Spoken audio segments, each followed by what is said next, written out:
Hey everybody, welcome to Cooking with Al number 3. Sorry about the noise next door, the guys decided to mow his lawn. But a special guest with us today, a mate of mine, Yale, and he's going to teach us how to cook something that I do really simply, a Bolognese, although I can't have it with pasta. But so I'll hand over to Yale and he can explain what's going to go on.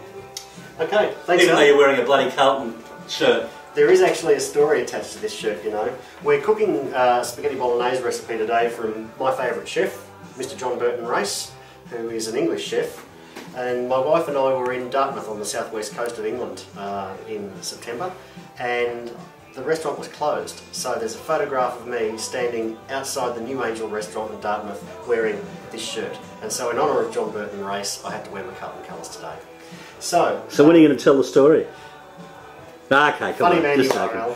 Just joking. So, today we're cooking spaghetti bolognese, and what that will include, even though you can't see it, is beef mince, celery, tinned tomatoes, thyme, rosemary, bay leaves, dried as fine, onions, beef stock, freshly milled salt and pepper, button mushrooms, and a good full-bodied red wine.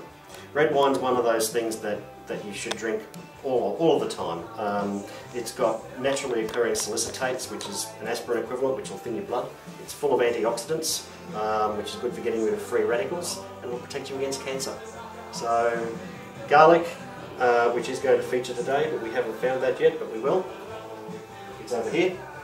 Garlic, red wine, and on a later date, salmon are the 3 healthiest things that you can eat. But today, we'll cook the spaghetti bolognese. Okay, so we're just going to chop those up. Nice sharp knife. I'll try not to cut myself like last week. And be back when we're ready to start cooking.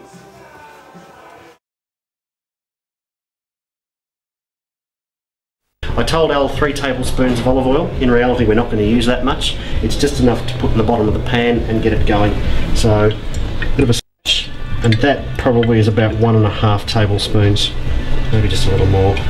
It's just to fry the onions and the garlic off with to get them started. So just okay, we've got the oil up to temperature. So the first thing in, my hands are spotlessly clean, is the onions. In they go. Followed by the garlic.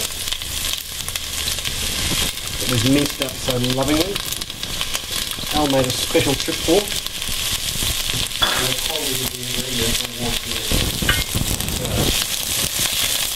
So we don't want this to colour so much, it's just to soften. So how do you know when it's softened, because it's already changing colour? Well, it's starting to go translucent, as you can see. Now some of that is the olive oil just coating the onions, but the onions will go a cleary, translucent hue before they start to colour. It doesn't matter if there's a little bit of colour on it. If we were cooking something to really get an onion flavour, then we'd want them brown. To soften them up. And as you can see, there's still a bit more scope for those pieces of onion that we've chopped to break down, but they're a lot smaller than they look when we cut them. Okay. And they will cook down. Okay, now the stick of celery and the carrot that we chopped up, we're going to add those in now so they soften off as well. Keep moving it around. If you move it around, it'll stop it colouring.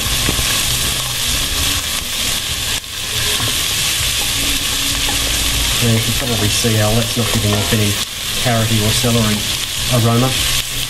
It's partly because I've chopped it so small. It actually smells pretty damn good. Yeah. And I'm not one for onion usually, so... Onions are a vegetable that I think most of us as kids had too much of served the wrong way.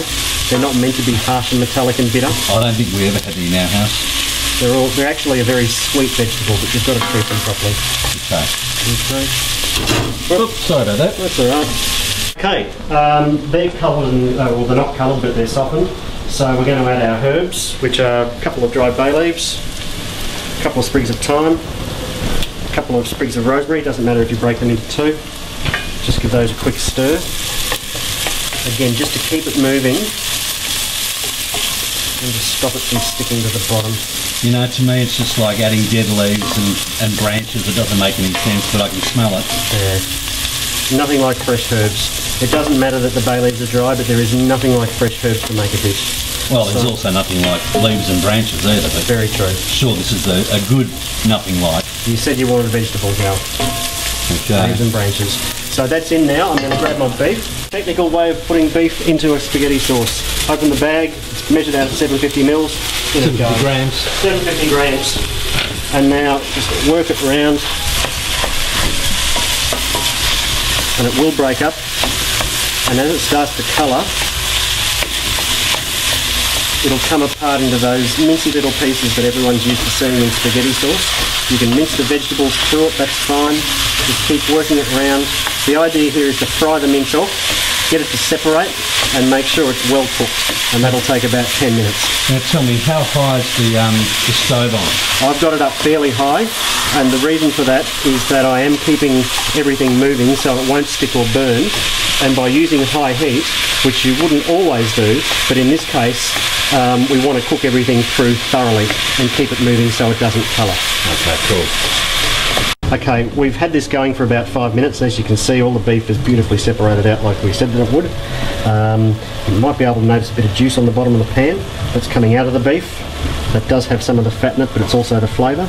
We're just going to cook it for a little bit more to reduce that down to intensify, and then we'll move on to the next ingredient.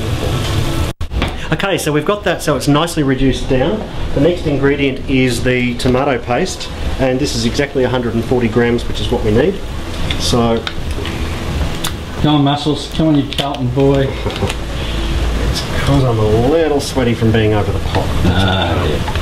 So, in with that. Give it a good stir in. And you can see that what we're doing in these stages is building up the flavour of the sauce layer by layer by layer. Right, so that's the tomato paste in. Now the recipe does call for 5 peeled, de-seeded, chopped tomatoes. Lagina diced. It's a hell of a lot easier. It's exactly what the recipe calls for. 400 ml can, isn't it? Yep. That's the one. Give that a quick stir in, again just to keep it off the bottom because we're going to put the mushrooms in now as well. Away they go. 150 mils. Grams. 150 grams. We've got liquid on the brain here today, folks. It's the Liquid Lunch channel. Now they'll cook down as well. So don't worry that they're chunky at the moment. No, I like them chunky. Well, they won't be when we're finished, I can assure you. That's alright. But you can use those little, little small ones, round, can't you? Just little round ones without chopping them. Look, these are Swiss browns, I think. Have a look at them before I chop them. And Swiss browns will actually add a better flavour. Cool. But button mushrooms are fine. Time for some red wine. I like to be exact, so we're going to measure it out at 250 mils. Voila. In we go.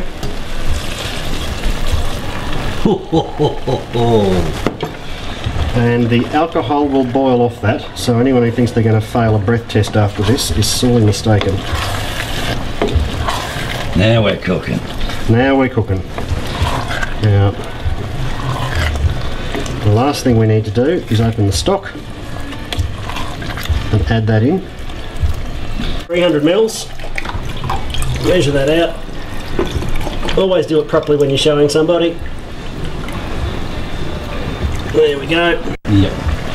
And in we go. There we are. Get another good stir. Look at that.